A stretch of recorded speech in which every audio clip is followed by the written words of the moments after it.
Anong tawag sa shampoo pag nabawasan ng isa? Ano? Siyam na lang.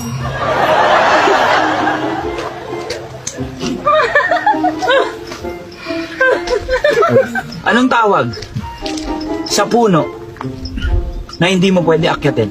Ay, naku, may Ano? Nakatumba. mukhang ko.